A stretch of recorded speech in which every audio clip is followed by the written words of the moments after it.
Bonjour les élèves de deuxième année BIOF. Je vous présente la correction des exercices traitant les renseignements, les enregistrements musculaires.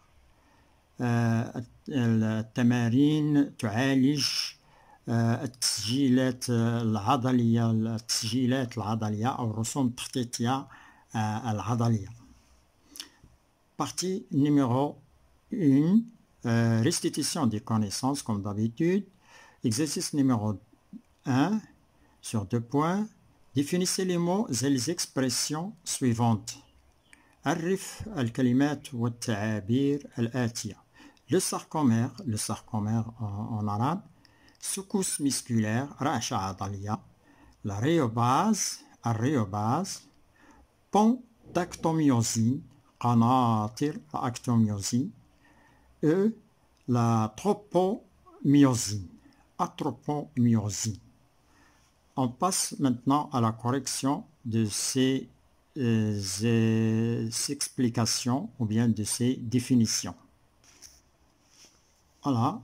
Alors, le sarcomère, unité structurelle et fonctionnelle de la myofibrie du muscle strié. Il est constitué de filaments, d'actine et de myosine est limité par 2 ستريزات. الساركومير هو وحدة بنيوية ووظيفية لللياف العضلة المخططة. يتكون من خييطات الأكتين والميوزين وهو محدود أو يوجد بين حزي ستري Z. B. La secousse musculaire, c'est une contraction musculaire suite à une stimulation efficace. الرعشة العضلية هي تقلص عضلي ناتج عن إهاجة فعالة. C'est la rhéobase, c'est la plus petite intensité d'excitation efficace. هي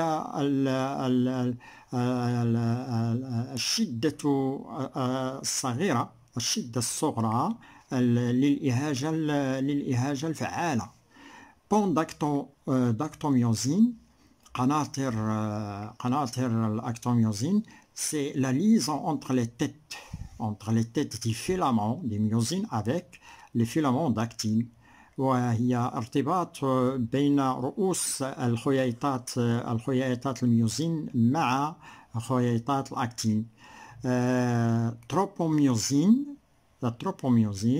est une protéine intégrée dans les protéines des filaments d'actine et qui renferme des sites de fixation des têtes de myosine. هي بروتينات مدمجة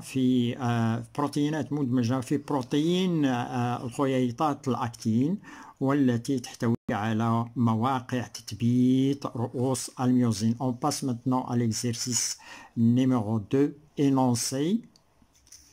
Alors, pour l'exercice numéro 2, pour chacune des propositions numérotées de 1 à 4, vous avez les propositions, ils sont numérotées de 1 à 4 au-dessous.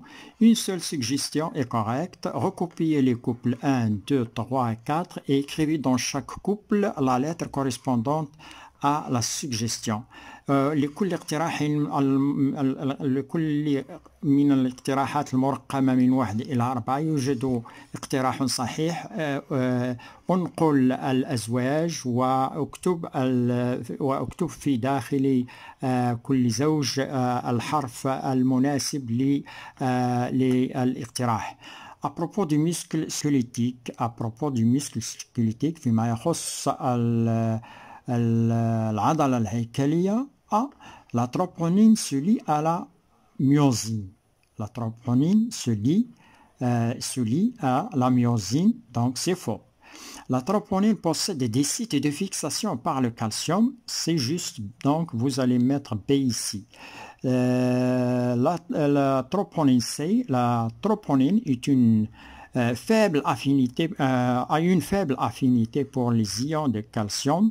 La tropomyosine est une partie de l'actine qui s'unit à la myosine. دونك التروبونين ترتبط بالميوزين، هذا خطأ. التروبونين تملك مواقع في مواقع تثبيت الكالسيوم. نعم، هي مواقع تثبيت الكالسيوم توجد في تروبونين. في تروبونين، نعم. La troponine a une faible affinité pour les ions de calcium. التروبونين لديها استقبال خفيف للإيونات الكالسيوم، وهذا غير صحيح، وهو تستقبلها بقوة. La tropomyosine est une partie de l'actine. donc التروبوميوزين هي جزء من الأكتين، ولا هذا غير صحيح. جزء partie qui s'unit à la myosine. Donc ici, il ne s'unit pas à la myosine. Ici, la tropomyosine, et il existe dans l'actine. Deuxième proposition, donc vous avez ici B. Deuxième proposition, l'astrisette possède une propriété parmi les suivantes. Laquelle? الحز زاد يملك خاصية من بين الخاصيات التالية. ما هي؟ أول خاصية، donc première proposition A est située dans le disque A, bande sombre. Non, il n'est pas, l'astrisette ne se situe pas dans la bande, dans le disque A, القرص A, الشريط القاتم. Divise le disque I, bande claire, en deux. Oui, c'est la correction B. Vous devez mettre un B ici. Donc يقسم القرص I أو الشريط الفاتح إلى جزئين. C'est réuni des filaments d'actine et de myosine. يربط les filaments، يربط خييطات الأكتين والميوزين. D sépare le disque A du disque I. يفرق بين القرص A والقرص I. Troisième proposition, donc ici vous avez B. Donc ici vous avez B. Troisième proposition, dans une seule cellule musculaire striée, les ions du calcium, donc les ions calcium, qu'est-ce qu'ils ont? في خلية عضلية مخططة الأيونات الكالسيوم A se fixe sur les têtes de myosine lors de la contraction de myosine lors de la contraction.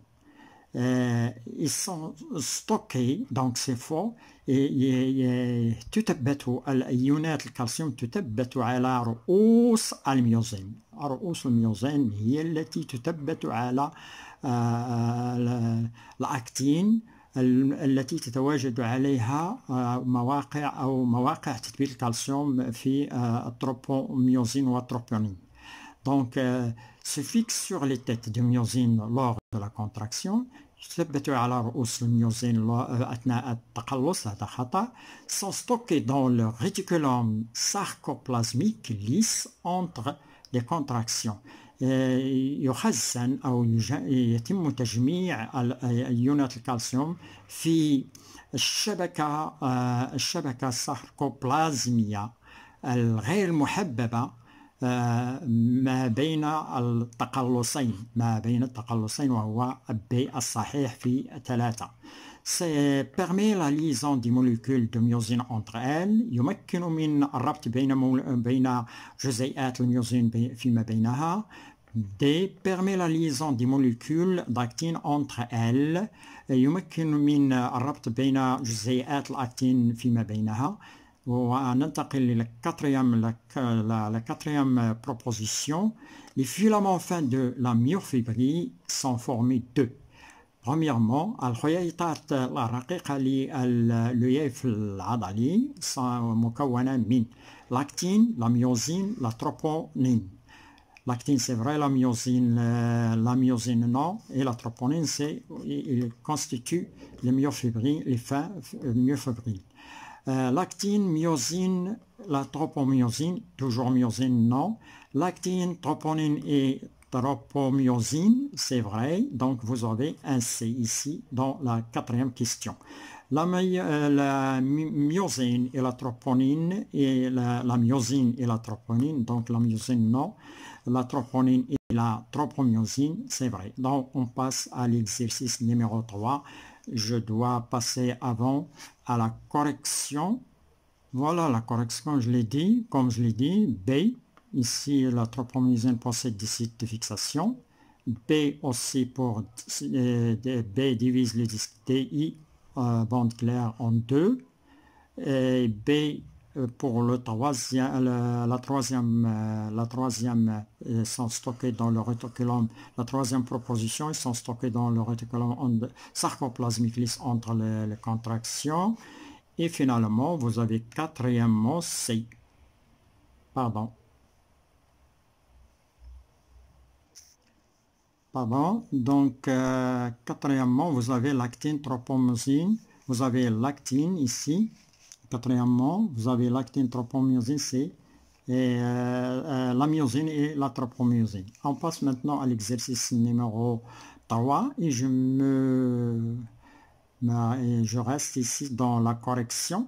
Donc, exercice 2, vous avez recopié les couples suivants.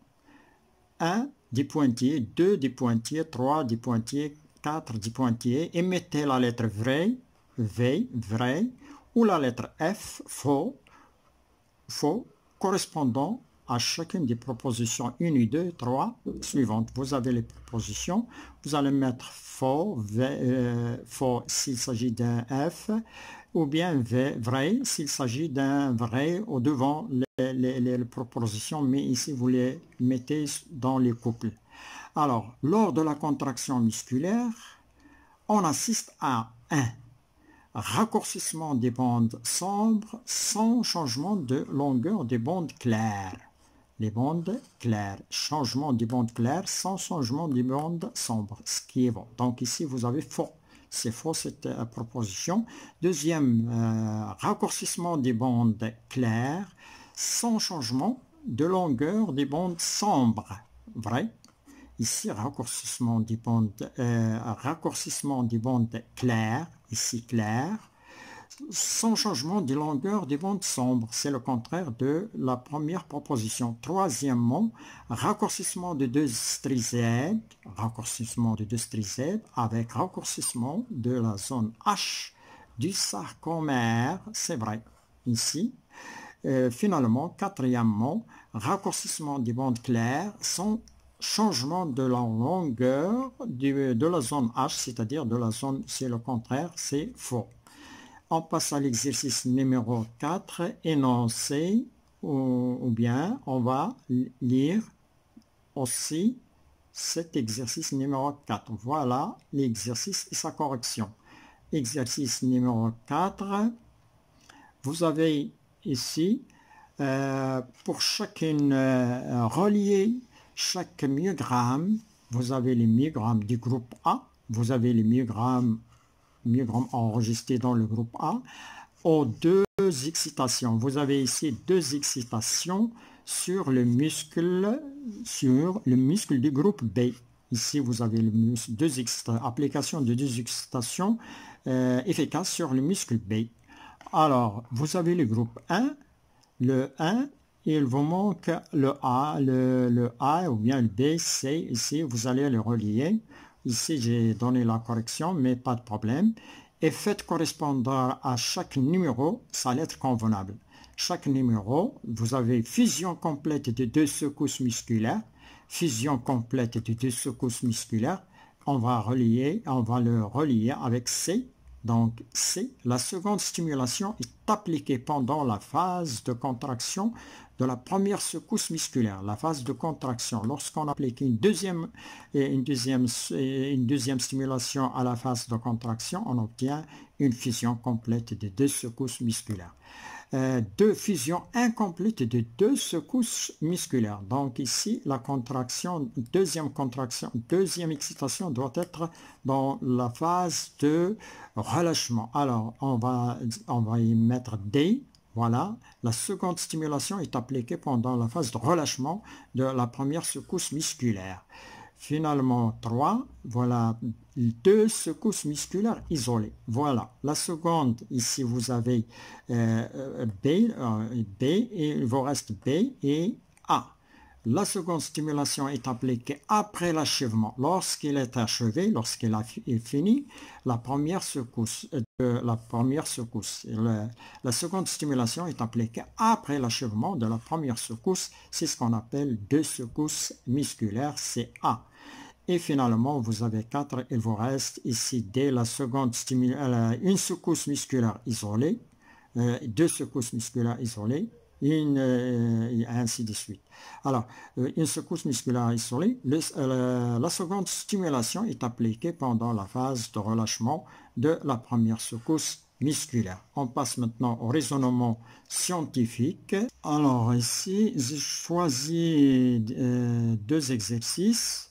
Premier exercice dans le raisonnement scientifique. Pour étudier quelques aspects de l'activité musculaire, on propose les expériences suivantes. Première expérience, la voilà. On applique à un muscle squelettique des excitations d'intensité croissante. Ici, on parle des intensités croissantes. I1 est inférieur à I2. I2 est inférieur à I3. I4 est supérieur à I3 si on utilise supérieur, et ainsi de suite jusqu'à I8. Donc 8 excitations. Alors, le document 1 représente les résultats obtenus. Alors, première excitation, pas de réponse musculaire, donc on obtient un myogramme qui est plat. Donc, pas de réponse musculaire, pas de secousse musculaire, on obtient un myogramme plat. Donc, I est inefficace.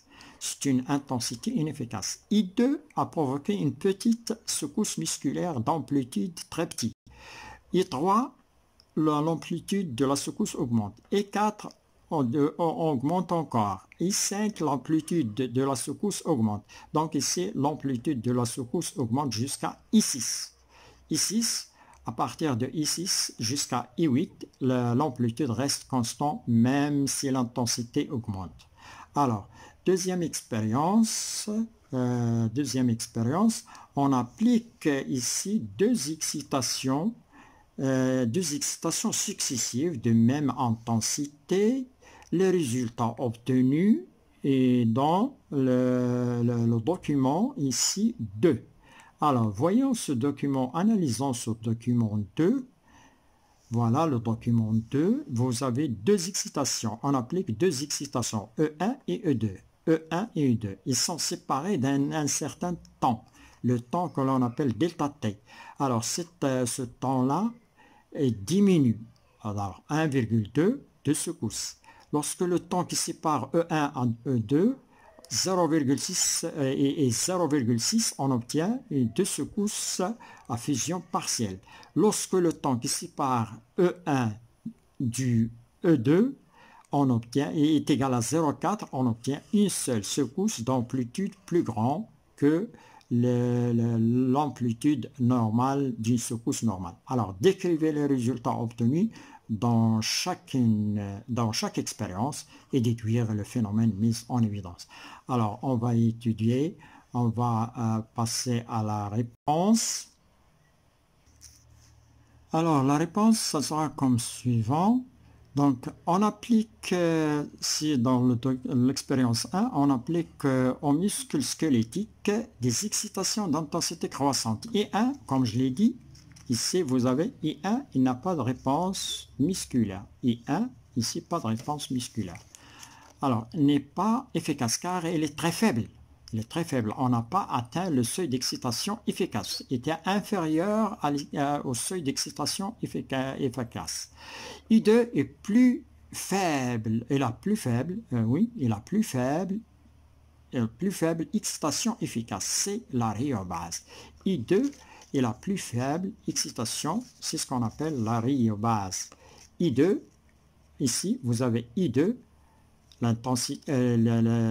l'excitation d'intensité I2 a provoqué une petite secousse musculaire, c'est ce qu'on appelle la rhéobase, c'est la plus faible intensité qui provoque une réponse musculaire ou bien une secousse musculaire.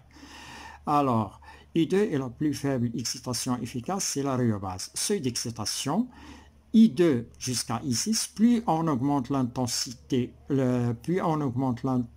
d'excitation augmente, plus l'intensité d'excitation augmente, plus l'amplitude de la secousse musculaire augmente.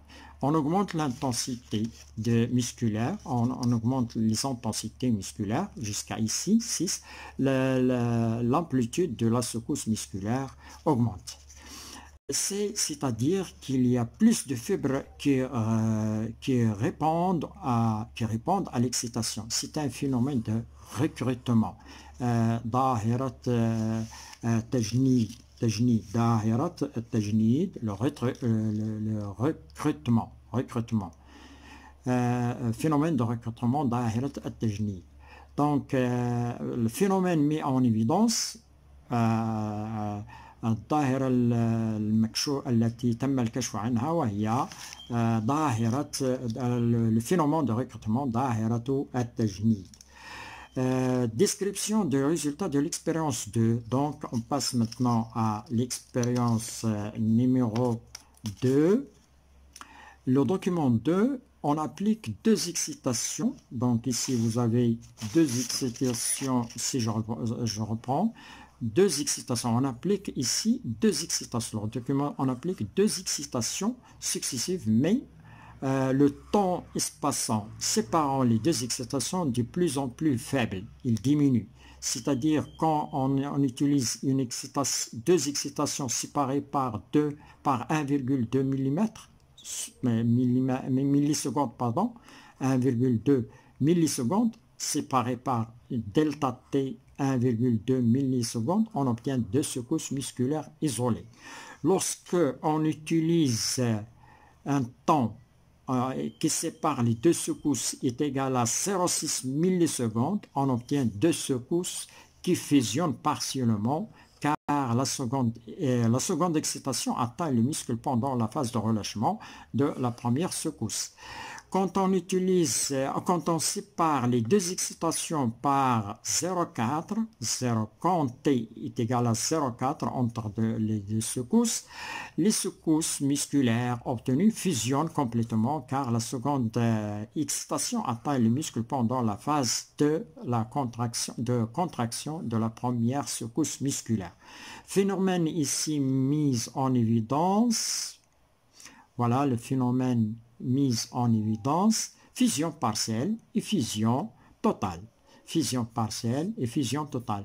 التحام الغير أو الفيزيون التحام الغير الكامل والالتحام الكامل أو التام أو الغير تام. التحام تام والغير التام. fusion partielle التحام غير تام وفيزيون توتال والتحام التام. Exercice numéro 6 sur ce point. Voilà les figures. Ici vous avez les figures suivantes. Vous avez figure 1, 2, 3, vous avez jusqu'à 6 figures. Les figures suivantes présentent des enregistrements de la réponse mécanique musculaire d'une grenouille suite à l'application d'une ou plusieurs stimulations électriques. On applique ici une ou bien plusieurs stimulations électriques. Alors,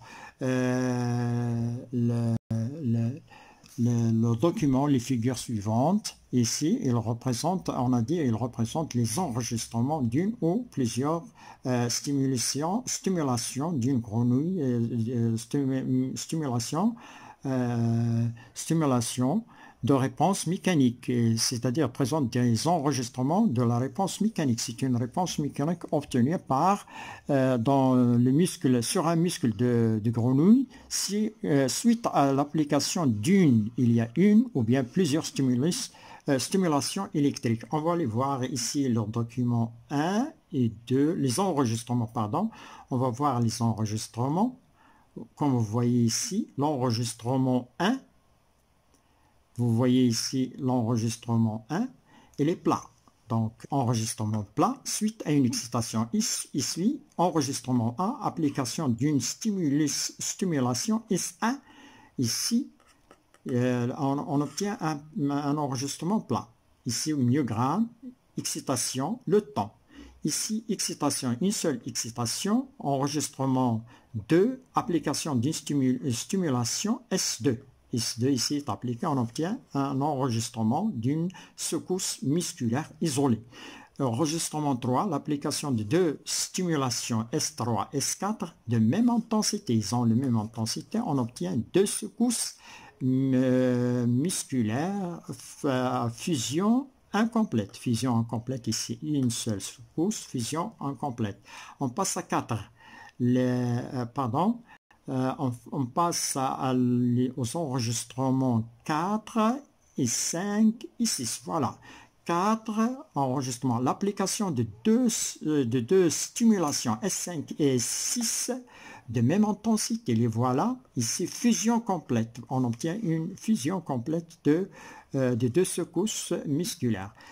Ici, l'enregistrement 5, application de plusieurs stimulations de même intensité. Plusieurs stimulations de même intensité, mais qui sont très rapprochées ici.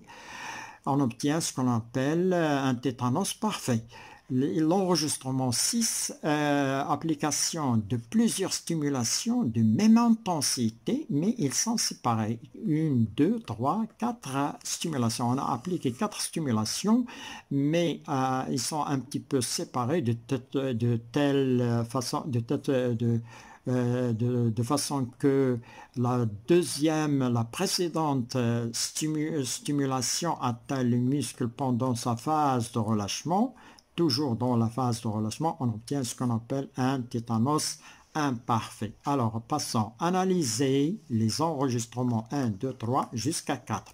Jusqu'ici, jusqu'au quatrième, c'est-à-dire fusion complète de deux excitations, suite fusion complète d'une secousse musculaire, suite à deux excitations de même intensité. Et puis déduisez les deux phénomènes mis en évidence. Alors, on passe à la correction directement. Voilà. Voilà la correction. L'enregistrement 1, on obtient un myogramme plat. La contraction musculaire est nulle, car l'excitation appliquée est très faible au-dessus de l'excitation. C'est une excitation inefficace. L'enregistrement 2, le muscle a subi une excitation efficace, on obtient une secousse musculaire isolée. L'enregistrement 3, le muscle a subi deux excitations efficaces. La seconde excitation a été appliquée pendant la phase de relâchement de la seconde secousse musculaire. Fusion, on obtient une fusion partielle. Une fusion partielle. الالتحام الغير الكامل. l'enregistrement الرسم التخطيطي 4 en fusion complète التحام تام des deux secousses musculaires, الرعشات العضلية. لماذا؟ car l'amplitude de la secousse est plus grande ici. l'amplitude وسع الرعشة كبير. La seconde excitation atteint le muscle.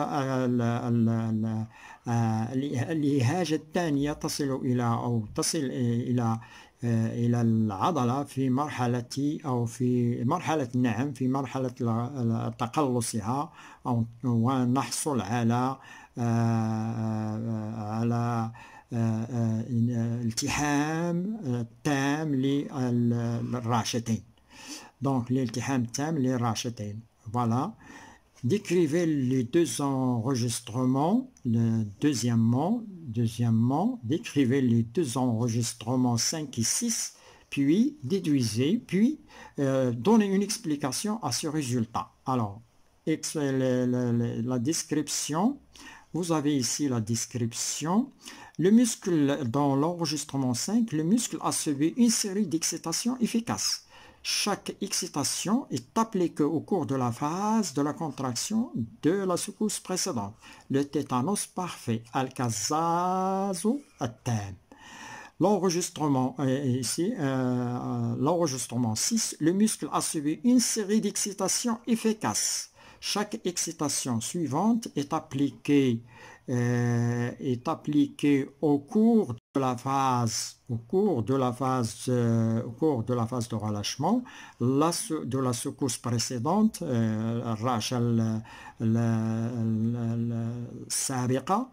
c'est un tétanos parfait,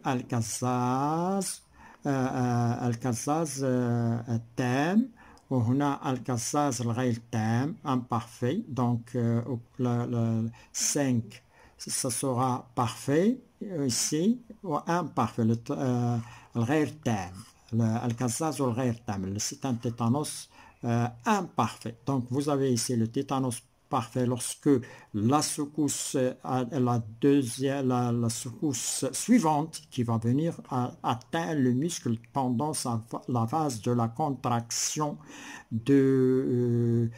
pendant la phase de la contraction de la secousse précédente, on obtient un tétanos parfait.